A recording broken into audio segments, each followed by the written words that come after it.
Hello guys, I am just a random fangirl and welcome back to my channel.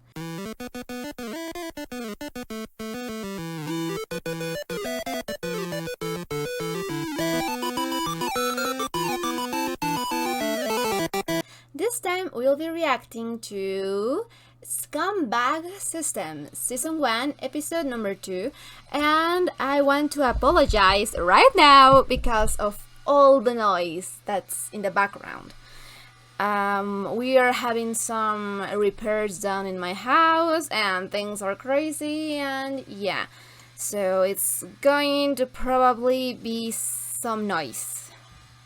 I hope it is not too bad, but anyways, I really enjoyed the reaction, well, the episode last time. It was really funny. I really love Shen Yuan. He is a total mess. He is a total millennial mess. And I live for that. I also really enjoyed how they portrayed the whole system thing. Like, I don't know, some kind of window, like virtual window that just keeps following him around. That is really funny because when I was reading the novel, I just kept imagining it as some kind of boys, or I don't know. I think it's really funny how they are portraying all of these things, because the novel actually, I don't know, it has a lot of inner dialogue for Shen Yuan. Like, there's the Shen Xingxia that you see like physically, and he is impassive and cold and aloof and all of those things. And then we have Shen Yuan, the mess, the total mess that he is, like just constantly screaming 24/7 in his mind. And they are actually portraying it really well, at least in this first episode, because we also get that kind of inner dialogue, but we also convert that inner dialogue into actual dialogue that he is just saying when he's alone, and his facial expressions and movements are really good. I am really enjoying how they're making that. But yeah, so also Luo Binghe is the most precious baby boy. I mean, his face, he's too much for me, okay? Oh god, he's just too much for me. He's precious. He's fucking precious. You cannot change my mind, okay? And we also got an introduction to Ming Fan, to Jue Xingjuan, to Ning Jingjing, and I think that's it. We basically just ended the last episode when they were having the whole fight over Luo's pendant that his mother gave to him, his jade pendant. So yeah, that's going to go bad. But yeah, so I don't know, I think I was kind of surprised that things were just moving rather quickly last episode, because like, I don't know, those were like maybe 4 episodes of the novel just condensed into one, and it makes sense. I mean, I like the pacing. It's a little bit fast, but it's fine because we only have like 10 episodes. I'm not sure how much of the novel is in this first season. I have to guess that we will end the season either with the whole alliance conference thing like starting, or maybe finishing. I don't know, because in the opening we have a sequence of where Shin Shu is pushing Luo Binghe down to the endless abyss. So I have to assume that that is going to be where we are going to end up in that conference. But I really don't know. We maybe, yeah, I mean, that would be a nice place to stop, but it's just that there's a lot of things happening in the meantime while we get there. I am not sure, maybe that was like episode 20? Chapter 20, 25, 30, something like that in the novel. I'm not completely sure. It's been a while since I read the novel, so I'm not completely sure. But it makes sense because if last time we got like 3 or 4 episodes in one, it makes sense for the pacing.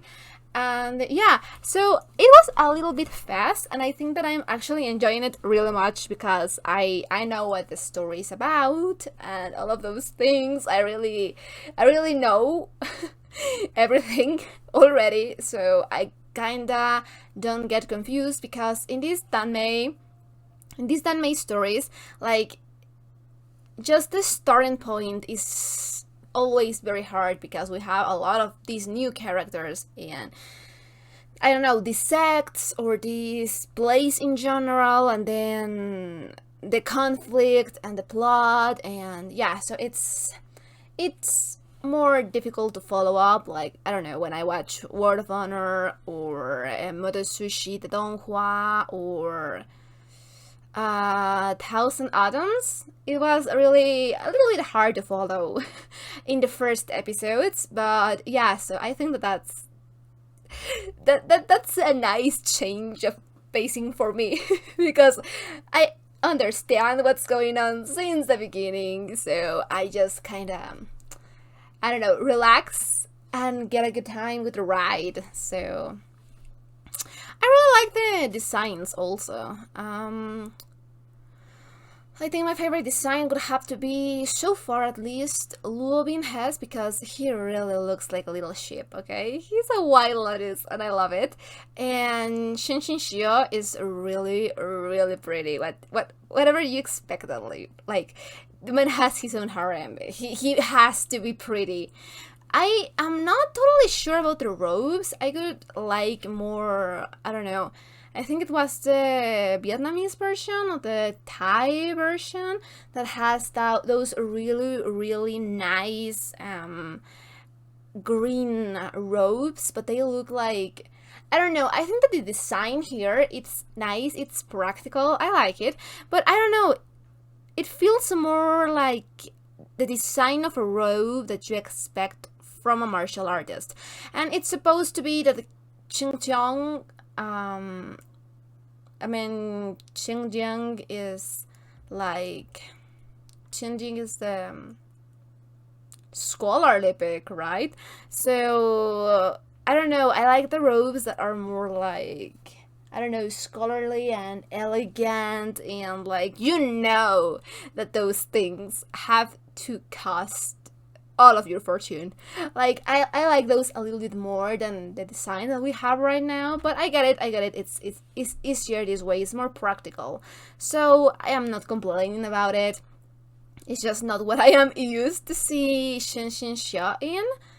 But, and oh my god, you can totally see the nonsense that is Airplane, because like this whole world created by Airplane is just like a massive plot scenario, and you can see that because of Ning Jingjing's robes. Like, oh my god, that is so not. That is not the correct robes for this period of time, okay? She is showing way too much skin. Like, oh my god. Those are some short ass robes, but it's the kind of nonsense that you're expecting from Primordial Demon Way anyway. So I love it. I like it.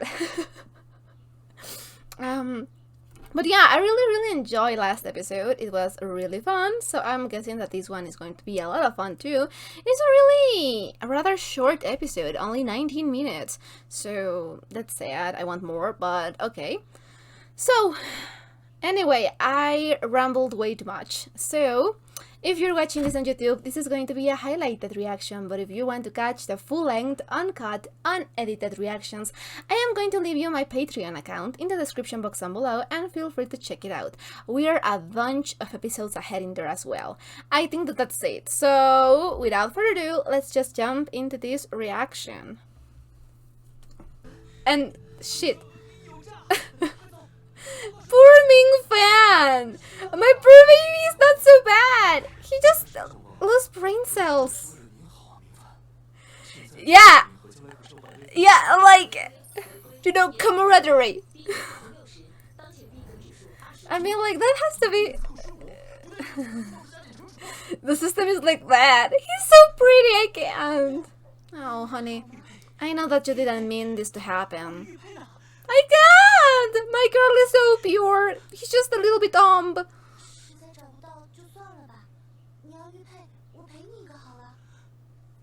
She means good, but she's a boy. But he's so pretty. Why is he so pretty? Oh, I love this. Oh. Oh, I love how they did that. It was such it gave me the feels. It's just that Binghe is one of my favorite couples, like, of all times. Okay, so we are getting to the Skinner plot now. It's interesting that they're actually showing us a little bit of the Skinner like this.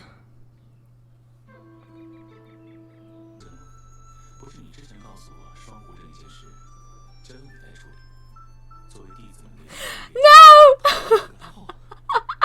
No! No, the NPC! No! He actually had an exclamation mark like in the games. No! You can't, baby. He actually thought about... I don't know if that actually happened in the novel. Him trying to say no. Nope. Like, I imagine him to be way more impassive. There we go. This is happening a little bit more fast, but yeah. Oh god, that is really bullying! My poor baby.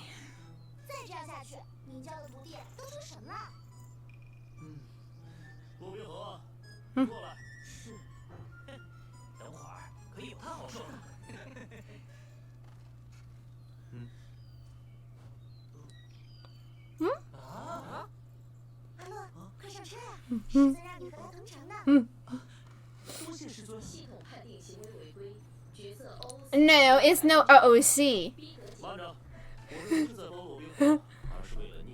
Of course. Oh god.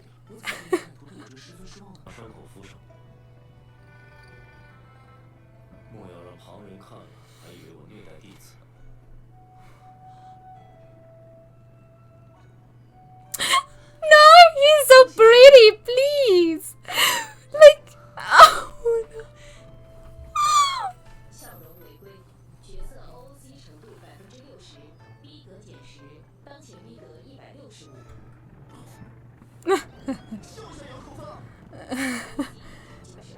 I love-hate that system. I have a love-hate relationship with that system.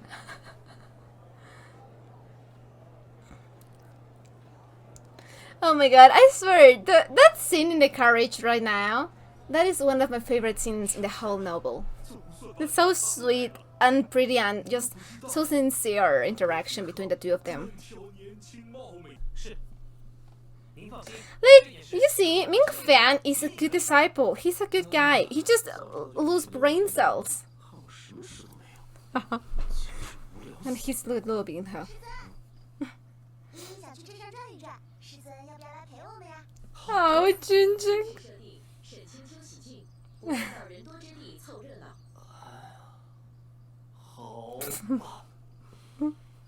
Oh my god, poor boy. But he plays this part so good. Poor Ming fan.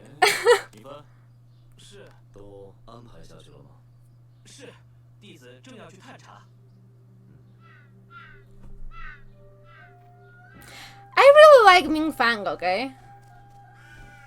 I wish we had seen a little bit more of him and his character development in the novel.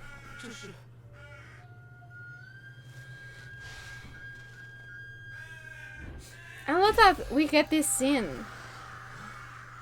Like, let Ming Fan have a little bit of protagonism. I love it. I love that for him.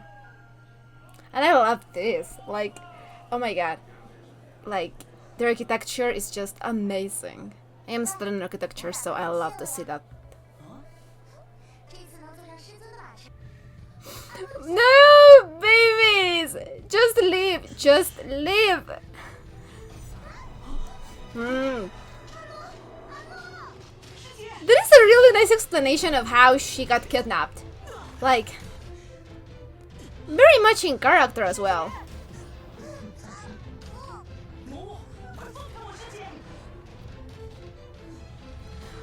My god, he's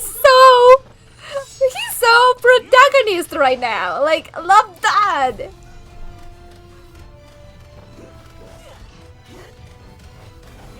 Oh my baby! It's not going to be enough, but you're trying, and that's what matters. Oh my god, ow! Not by the hair! Oh my god! These poor people's business. Oh, my poor girl. I can't say enough how much I love seeing this. Oh, I can't. Binghe is so tiny. He's tiny. He's precious.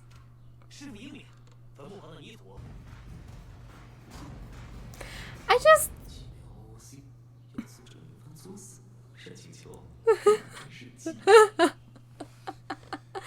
My baby. My two babies. Oh, honey, no, no! I'll stop! I'll stop. Oh, baby.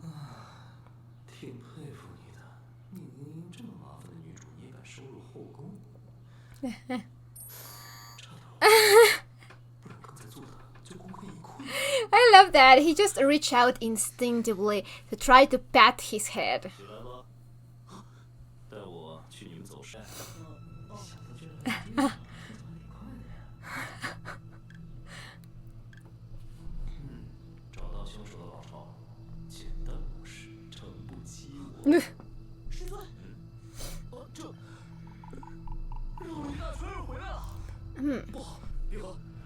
Oh, don't tell me that the episode is just going to end up here with them getting kidnapped. Yeah, okay, so that was a bad thing.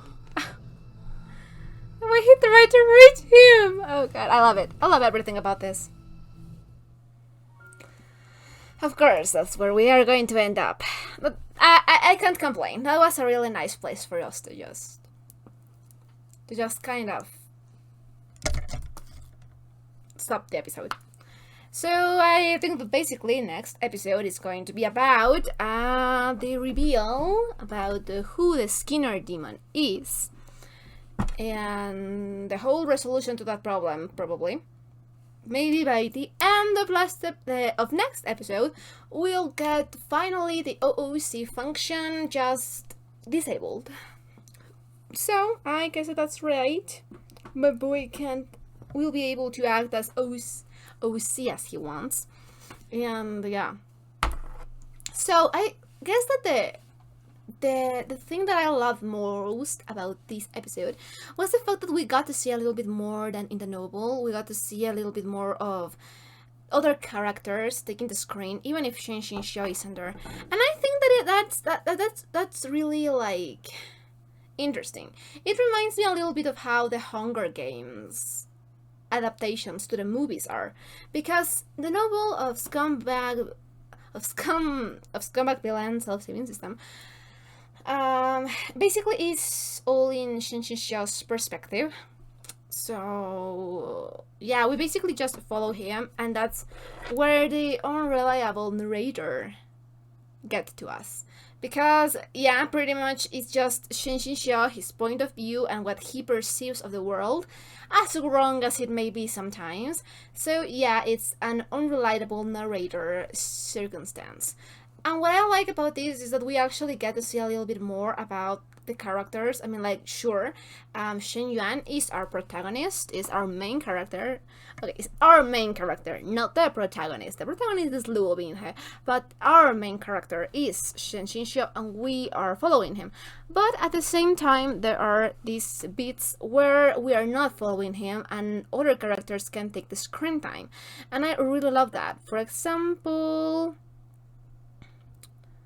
here, this bit with Mingfan, the way that he's just like investigating this whole thing, that never happened in the novel. I think I am pretty sure that that never happened. We only got like a summary of what Mingfan found in his investigation, in his exploration, and that's it. But like we get to see that he here like actually see that he is a good disciple, he is intelligent, he is diligent, he deserves to be like the first disciple, the head disciple, probably Shen Xinxia's well, I mean like successor. And I love that we got to see that, not only hear about it. And I wonder what other things will change in here, because apparently we are, I mean, obviously our main character is still the focus, but we're getting to see scenes where Shen Xinxia is not present. He has no idea of what's going on. So the unreliable narrator thing can't really get to us that much, and I think that that's amazing. I really am curious to see like what does that mean, because a lot of the things in the novel are big misunderstandings, like big misunderstandings. Not the like, sure, they could get bigger, but they're big misunderstandings still. So I wonder if we'll get less misunderstandings. Okay, not for the characters, but for us as an audience, because okay, when I was reading the novel, my points of view were a lot of the times tainted by Shen Xinxia's unreliable narrator. And it wasn't until later that I was like, oh, so we were wrong, and I was wrong for trusting this asshole. Okay, now, this guy, because he doesn't know everything, but to us, he is the only way that we get to get closer to this world. So of course, if he says something, we believe him to be true. And that is proven wrong in many times in the novel. Like, of course, regarding Luo Binghe, there are a lot of misunderstandings because he doesn't have the whole truth, but also about things like Shen Yu. And I was actually thinking that I said that Shen Yu is my favorite character, like one of at least my top 5 favorite characters in this world, in Scumbag self-saving system.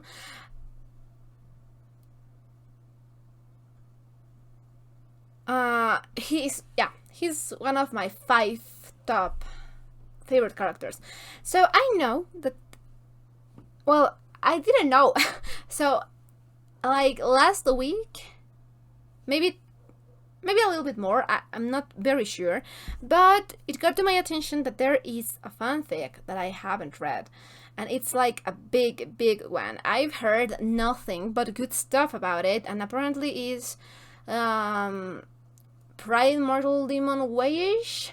And yeah, so the main character is Shen Yu and original Luo Binghe and all of those nonsense, but apparently it's written really well, and like some people actually have said that they like that fanfic in the same way that they like the novel, because like it's so insanely good, and I just don't know how I haven't read it yet.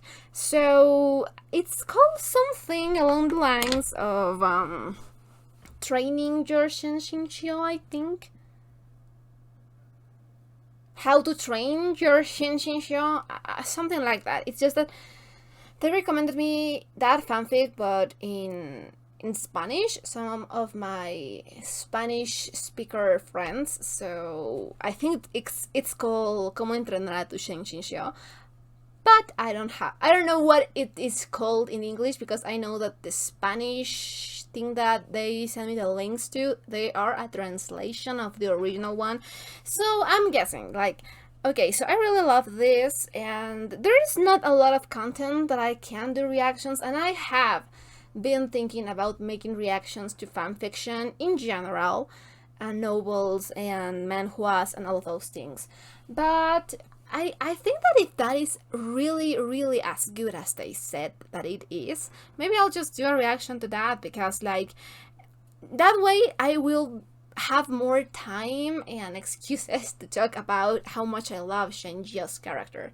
But anyway, that's a whole other thing.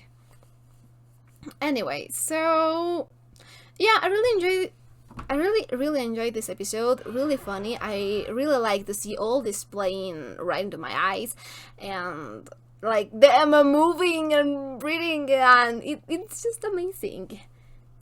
Like I said, I really like how they are portraying Shin Shin's character. I love his facial expressions and just in general how he is, and his system is just, I love it. I love it. I love how it is portrayed. And yeah, so I'm curious to see where we are going to be going with this and all of the things. So if you enjoyed this reaction, don't forget to leave a like or a comment. Anything you want would be highly appreciated. And if you want to know when I upload my reactions, I am going to leave you my Twitter account in the description box down below, and feel free to check it out. I guess that's it, so we'll be seeing each other on the next reaction. Bye!